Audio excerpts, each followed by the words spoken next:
Hello everyone, welcome in my channel Romana Physio. Let's study together and make physio easy. In this video, we are discuss about the encephalitis, and this is important topic. So, first of all, we understand the definition. What is encephalitis? So, here in this diagram, what virus is present? That is what herpes virus, and why it is given we discuss later. Now we focus on definition. So encephalitis is an acute inflammation of the parenchyma of brain and the spinal cord. So basically it affect the brain as well as spinal cord also, and it is what about the inflammation of the parenchyma of brain and spinal cord. That's why it is known as encephalitis. Itis means what? Inflammation. Now basically if encephalitis in combination with meningitis, they both are occur. So in combination, they're known as the meningoencephalitis. So here, the encephalitis with meningitis is known as meningoencephalitis. So focus on the first diagram of the brain and spinal cord. In that, this shows the about meningitis. See here, the inflammation is present about the layers, okay, in meninges. So it is the inflammation of swelling of the thin tissue layer or meninges surrounding the brain and spinal cord. That is what called meningitis. Second is inflammation of brain itself. Okay, brain mass inflammation. So that is what known as encephalitis.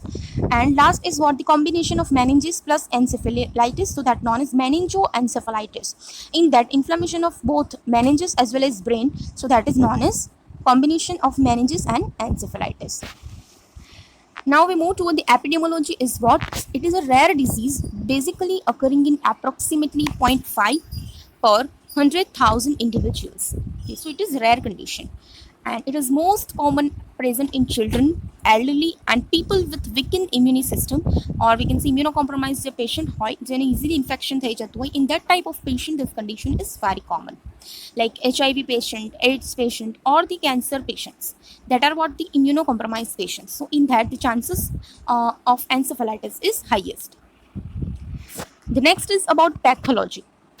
Now first to focus on diagram. In diagram here present the so falcinia herniation, then the transtentorial herniation, and here it is the tonsillar herniation. It is transtentorial and it is tonsillar herniation. Now see exact pathology is what? The virus enters blood. Okay, virus blood ma enter thayu and it reach up to the parenchyma of brain, then cortex, white matter and basal ganglia and brainstem. ત્યાં સુધી virus spread થઈ ગયા છે. So there is neuronal degeneration and diffuse glial proliferation occur, and that associated with cerebral edema and increased intracranial pressure, that is ICP. Okay, એટલે કે virus પહોંચી ગયા brain સુધી એન્ડ એનું ન્યુરોનલ ડિજનરેશન સ્ટાર્ટ થશે એન્ડ ડિફ્યુઝ એટલે શું બધી જગ્યાએ સ્પ્રેડ થશે infection, and ultimately it produce the cerebral oedema because के પેથોજન્સ જશે એટલે ઇન્ફ્લામેટરી પ્રોસેસ પણ સ્ટાર્ટ થઈ જશે. સો સેરેબ્રલ ઇડીમા પ્રોડ્યુસ થશે એન્ડ આઈસીપી ઇન્ક્રીઝ થઈ જશે. સો ડ્યુ ટુ ઇન્ક્રીઝ આઈસીપી શું થશે? જે સ્ટ્રક્ચર છે બ્રેનના એનું હર્નિએશન થશે. ઓકે, એની પ્લેસથી ડિસ્પ્લેસમેન્ટ થઈ જશે. So that is what thrombosis may occur in small arteries of brain and tonsillar herniation occur due to raised intracranial pressure. Now the sign and symptoms. So basically symptoms in milder cases. Okay, disease जो start થયો છે અને mild case છે. So in that the symptoms are fever, headache, okay, poor appetite and weakness and sick feeling. Okay, so these are the mild symptoms. In infants kaya important signs છે? So that is vomiting, full or bulging frontal area, crying that doesn't stop and body stiffness. So this is what about the signs which present in infants. In more severe cases of encephalitis, kaya sign and symptoms જોવા મળશે in severe cases? So high fever due to infection, severe headache, nausea and vomiting, stiff neck deformity, confusion, disorientation, personality changes, convulsions, that is what seizures, problem with speech or hearing, hallucination, memory loss, drowsiness and coma. So these symptoms are present basically in the severe case of encephalitis. Next is the contagious and causes. So contagiousness is what? કે basically brain inflammation છે એની જાતે તો થવાનું નથી. So itself is not occur, but if any virus is going to the blood and then it reach up to the brain, so that cause the encephalitis. Okay, so this is what about the contagiousness. And causes means what? Causes are viral infection or either other microorganism like bacterial. Okay, so that cause also encephalitis. Now, first we discuss about the viral encephalitis, that is important. So, viral encephalitis name suggests it occurs due to the virus infection. So, it can be due to direct effect of acute infection or as a sequelae of latent infection. Common cause of encephalitis in human is which virus? Herpes simplex virus type 1 HSE. It is the most common cause of viral encephalitis. And other infections, other viruses are flaviviruses and toga viruses. Next is herpes viral encephalitis because it occurred due to herpes simplex virus. So it is estimated to affect at least 1 in 500,000 individuals per year. And predominantly it occurs in individuals who under age of 80. Okay, so 18 થી ઓછા એજ વાળાને જલ્દી થશે. And it is approximately 50% of individuals that develop HSE are over 50 years of age. This is epidemiology of herpes virus encephalitis. Next is bacterial encephalitis and others. So it can be caused by bacterial infection or such as bacterial meningitis. Agent is spread to the brain, so it causes encephalitis. Maybe a complication of a current infectious disease like any person might be suffer from syphilis. So that is what secondary encephalitis. And last is certain parasitic or protozoal infections can also cause encephalitis in people with compromised immune system. That is the patient which suffer from cancer disease or any HIV and AIDS. So in that patient, immune response are low. So chances are high in that patient for encephalitis. Limbic encephalitis, that is what pathogens responsible for encephalitis primarily limbic system affect करते हैं. Okay, and it causes the deformity. Okay, now for 20% of people with the diagnosis of limbic encephalitis and MRI cannot show, but neurological abnormalities જે છે MRI માં નહીં દેખાશે basically. Well, limbic system affect થશે. Here in this diagram the limbic system is shown.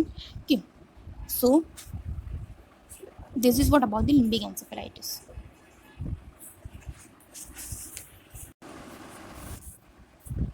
So this is what about the limbic encephalitis. I revise again. It is occurred due to pathogens responsible for encephalitis, and it primarily affect the limbic systems in the brain, and it cause drowsiness because the limbic system work for the awakeness. However, for 20% of people with the diagnosis of limbic encephalitis, MRI not show the neurological abnormalities basically. Now we move toward the duration and prognosis of this encephalitis. Basically, for most form of encephalitis, it is an acute phase of illness where symptoms are not severe, and it usually takes time up to a week. Full recovery can take much longer time, but often several weeks or months लागશે recovery. But without treatment, the herpes simplex જે છે, that virus result in rapid death in approximately 70% of cases. Okay, if the disease remain untreated, so a virus જે છે diffuse છે, okay, this disease is diffuse, તો આખા બ્રેનમાં spread થશે virus અને જે અફેક્શન છે વધારે થશે, so it might lead to death in 70% cases. HSE is a fatal in around 20% of cases if treated. Treatment થાય છે તો 20% chances છે death થવાના, otherwise not. And it causes serious long-term neurological damage in over half of survivors. So this is what about the duration and prognosis. Then about diagnosis. So now we understand this diagram, okay? Herpes virus કેમ બતાવ્યું હતું because it basically caused by herpes virus most of in cases. So that's why. Now diagnosis is what? The neurological examinations reveal a drowsy or confused patient. Okay, because limbic system be affected. And stiff neck deformity may indicate meningoencephalitis.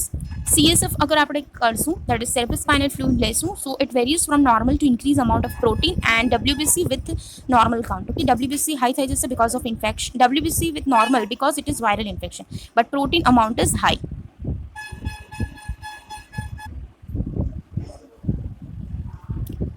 Then glucose, it may show also increased glucose. Then EEG may show sharp waves. Okay, then CT scan. So CT scan what show? It examination to exclude brain swelling before lumbar puncture.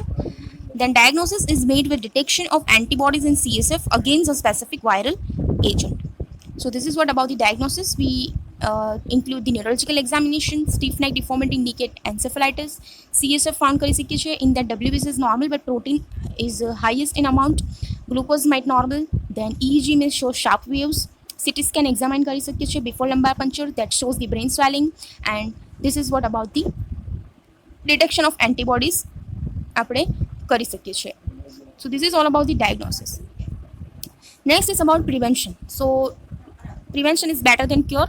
So if encephalitis cannot be prevented, okay, direct આપણે prevent નથી કરી શકતો except by to prevent causes, જે causes છે જેનાથી એન્સેફેલાઇટિસ થાય છે એને આપણે પ્રિવેન્ટ કરી શકીએ છીએ.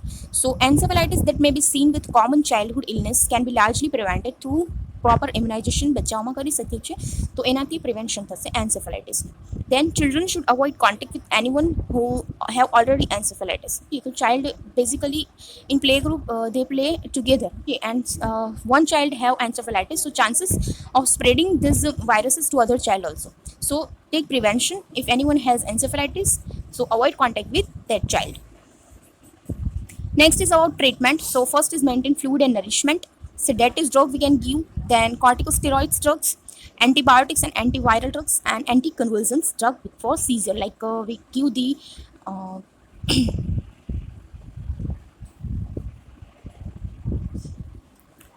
phenobarbital, etc.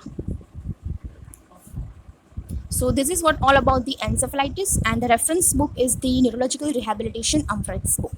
Okay, so if you have any questions, you can comment me in below, and thank you so much.